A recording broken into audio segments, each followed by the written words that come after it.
नमस्कार दोस्तों, एक बार फिर से आप सभी का स्वागत है हमारे YouTube channel civil service institute में।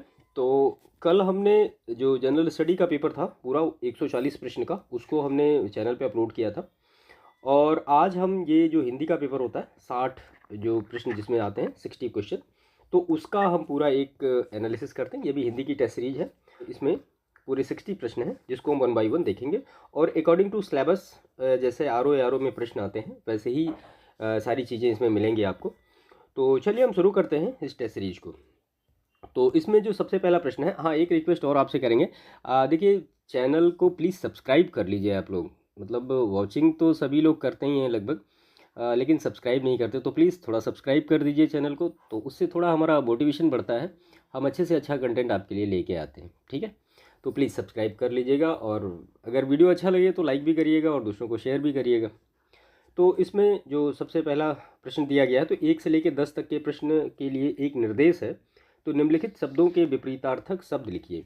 तो यहाँ पे 1 से लेकर 10 तक के प्रश्न दिए गए हैं और सबके आपको विपरीतार्थक शब्द इसमें बताने हैं कि कौन सा सही है। तो सबसे पहले इसमें जो है दयालु। तो दयालु शब्द का जो विपरीतार्थक शब्द होगा वो क्या होगा? तो दयालु शब्द का विपरीतार्थक शब्द होगा निर्दय, ठीक है। उदार नहीं होगा। कठोर का जो विपरीतार्थक होगा वो कोमल होगा, और सदय का जो होगा वो निर्दय होगा, ठीक है। इसके बाद दूसरा जो प्रश्न है विस्तीर्ण। तो विस्तीर्ण का जो विलोम शब्द होगा वो क्या होगा? वो संकीर्ण होगा, ठीक है। विकीर्ण नहीं होगा। विकिरण एक अलग चीज़ है और प्रकीर्णन एक अलग चीज़ है। इसके बाद तीसरा प्रश्न इसमें दिया गया है कि विकसित जो शब्द है इसका विलोम शब्द क्या होगा? तो सबसे क्लोज जो यहाँ पे आएगा वो है अविकसित, ठीक है। सिंपल प्रश्न हिंदी के आते हैं। देखिए, 60 प्रश्न आते हैं और 1 घंटे का टाइम आपको होता है।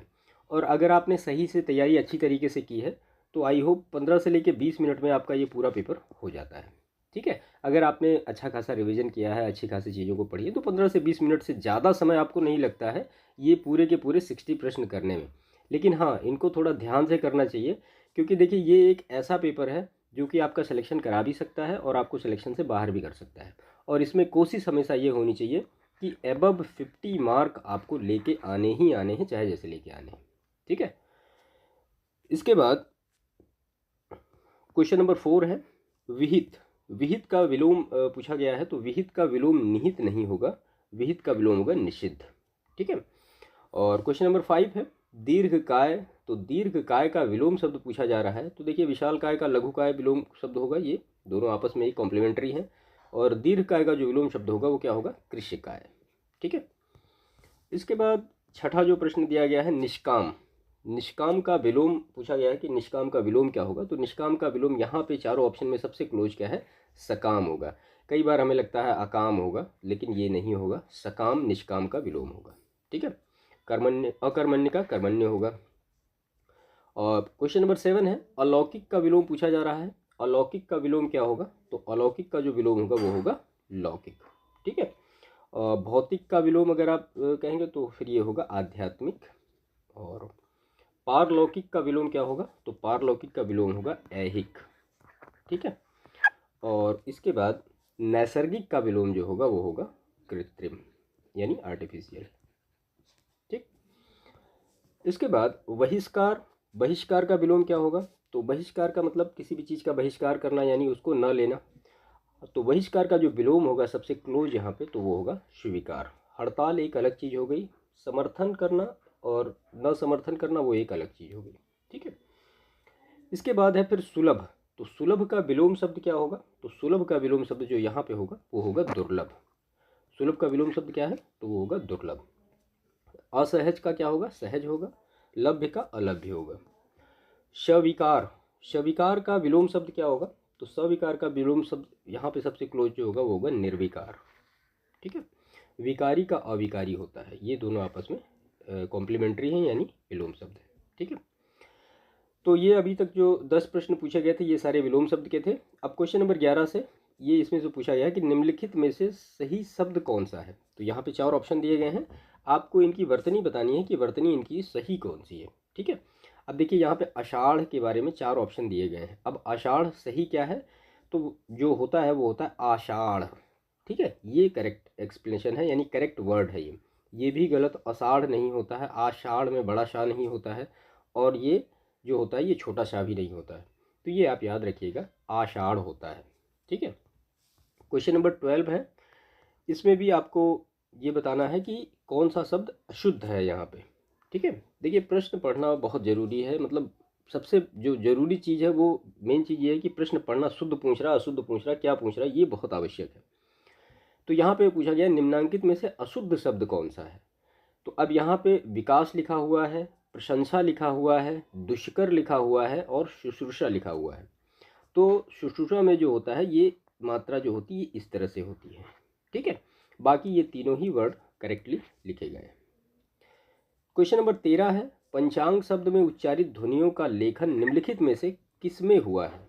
तो पंचांग शब्द में उच्चारित ध्वनियों का लेखन इनमें से जिसमें हुआ है वो यहाँ है, ये वाला शब्द है पंचांग, ये इस तरह से। ठीक है। इसके बाद क्वेश्चन नंबर 14 है, द्वित्व का प्रयोग किस शब्द में नहीं हुआ है। तो द्वित्व का जो प्रयोग है वो वल्गा शब्द में द्वित्व का प्रयोग नहीं हुआ है, बाकी सच्चा, कुत्ता और बग्गा इनमें हुआ है। क्वेश्चन नंबर 15 है, शुद्ध शब्द का चयन करिए। अब इसमें से आपको क्लेश लिखा गया है और इनमें से आपको शुद्ध वर्ड कौन सा है ये सही करना है। तो क्लेश में हमेशा बड़ा सा होता है, इसको याद रखिएगा। तो ये क्लेश सही है, बाकी ये गलत है, ये गलत है और ये गलत है। ठीक है।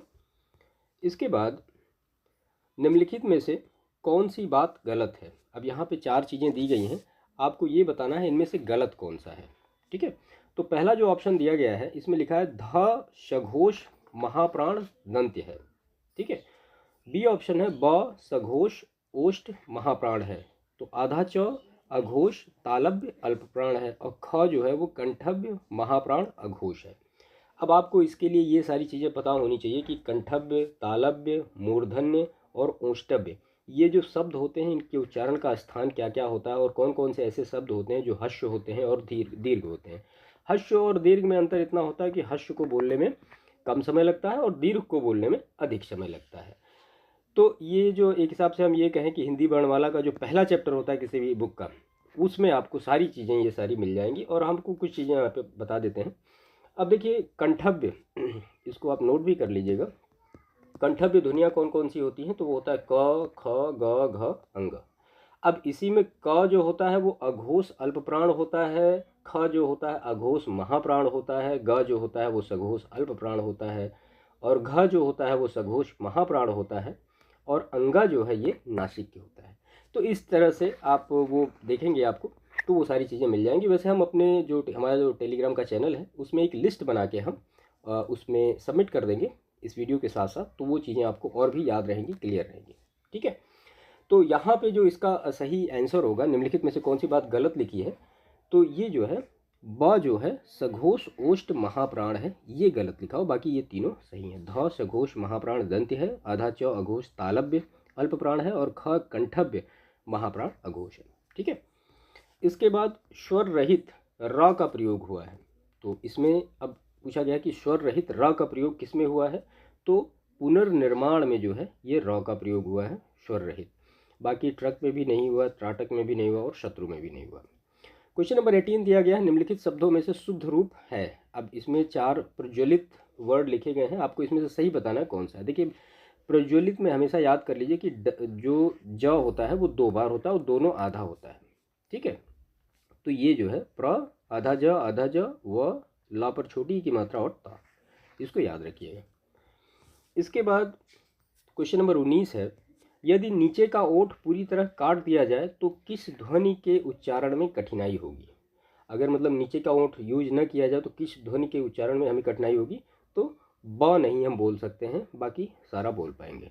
ठीक है। उच्छिप्त ध्वनि का प्रयोग हुआ है।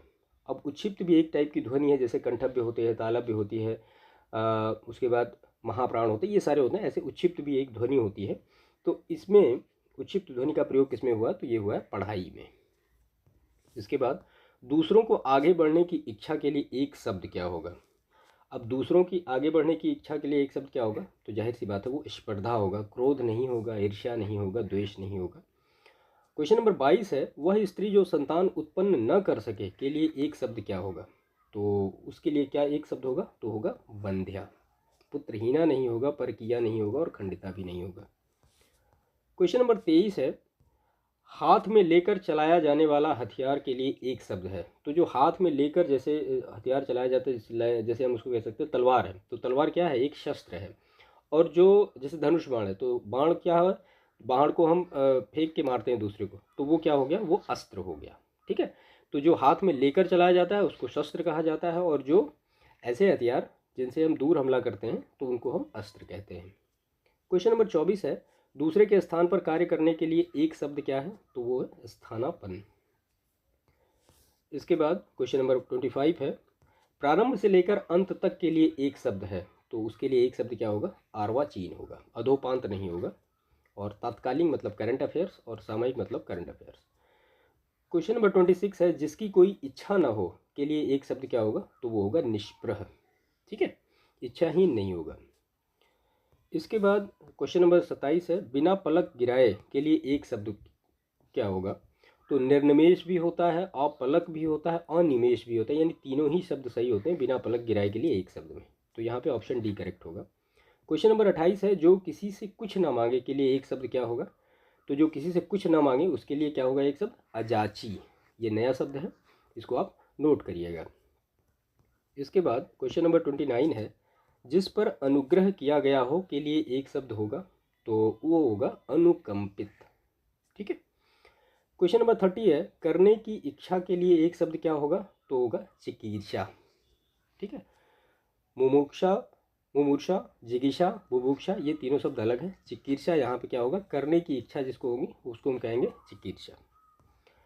क्वेश्चन नंबर 31 से लेकर 35 तक कुछ निर्देश दिए गए हैं। नीचे दिए गए 4 विकल्पों में तत्सम शब्द का आपको चयन करना है कि कौन से हैं। तो क्वेश्चन नंबर 31 में 4 ऑप्शन दिए गए हैं, आपको इसमें से तत्सम शब्द चूज करना है। तो पहला दिया है थान, दूसरा है स्थान, तीसरा है स्थान, और स्नान। ये थोड़ा गलत टाइप हुआ है, ये था होगा इस तरह से, इस यहाँ पे लिखा था। तो यहाँ पे ऑप्शन बी जो है ये करेक्ट होगा। ठीक है। क्वेश्चन नंबर 32 है, दाहिना, दक्षिण, दक्षिण और दक्खन। तो यहाँ पे जो तत्सम शब्द होगा वो होगा दक्षिण, मतलब एज ए संस्कृत। इसके बाद क्वेश्चन नंबर 33 है, दिवाली, दीपाली, दीपावली और दिवाली। तो इनमें से तत्सम शब्द पूछा जा रहा कौन सा है, तो तत्सम शब्द होगा दीपावली। ठीक है।